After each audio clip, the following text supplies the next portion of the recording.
여러분, 사회나 경제 수업 시간에 배웠었던 수요와 공급 곡선, 가격 등의 개념들이 기억나시나요?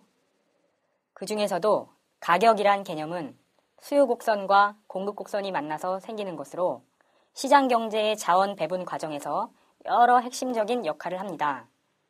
하지만 이번에 여러분들과 제가 자세히 논의해야 봐야 할 것은 바로 가격의 주요 역할 중에서 신호의 전달이란 부분입니다. 시장에서의 가격을 통해 경제 주체들 사이에 신호가 전달되면서 소비자에겐 그 상품을 얼마나 사고 싶은지, 생산자에겐 얼마나 생산을 하는데 비용이 드는지에 대한 정보 제공의 역할을 수행합니다. 이렇게 정보는 합리적인 경제 활동의 기초가 된다는 점에서 중요한 의미를 갖습니다.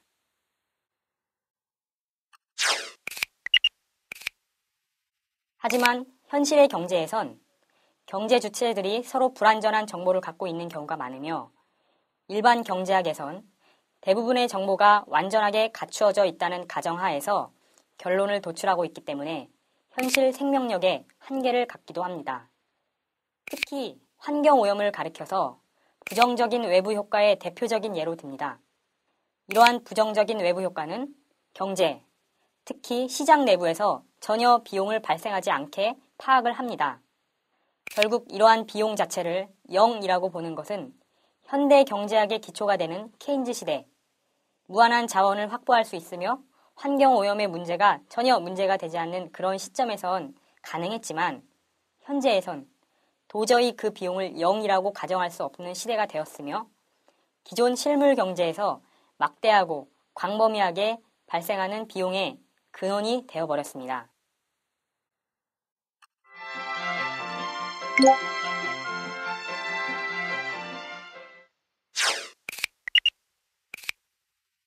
정보라는 것도 사실은 권위를 수반하고 있기 때문에 권위를 갖고 있지 않는 정보에 대해서 정보 수요자들은 결코 인식하려 들지 않습니다. 예를 들어볼까요? 펀드 매니저는 재무보고서에 의해서 해당 기업이나 경제 상황을 파악하려 들지만 그 재무보고서에선 포함되어 있지 않는 정보, 즉 일례로 환경적 책정 비용은 그들의 고려 대상으로 포함되지 않으며 가격표가 매겨지지 않기 때문에 경제 정보로서 가치가 없다고 판단해 버립니다. 일반적으로 바람이나 햇빛, 벌 등이 우리에게 주는 광범위한 혜택의 효과 및 경제 가치들이 GDP 같은 경제 데이터베이스에 포함되는지를 확인해 보면 알 수 있는 사실입니다.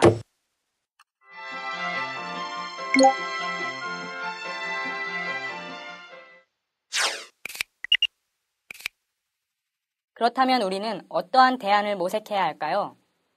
일단 먼저 경제적 의사결정에 있어서 단기주의적 사고방식을 탈피해야 합니다. 또한 기업이나 국가에서 파악하는 재무보고서의 기준도 역시 단기 수익과 수익 전반을 지표로 하는 그런 현실에서 벗어나 5년 이상의 장기 성과 위주의 투자 현상으로 전환해야 합니다. 또한 회계장부에 표시되어 있지 않는 지속 가능성과 다양한 비재무적 요소들을 의사결정 시 다각적으로 검토해야 합니다. 다음으로는 시장 신호에 의지하는 것에서 탈피하여 좀 더 적극적인 자세를 가져야 하는 것입니다.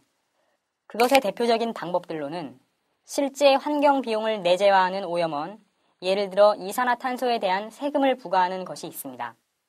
그리고 오염원 배출에 대한 세금 같은 효과를 간접적으로 거두는 배출권 거래제의 적용, 마지막으로 청정대기법과 같은 법규를 통해 오염원 배출을 직접적으로 규제하는 것이 있습니다.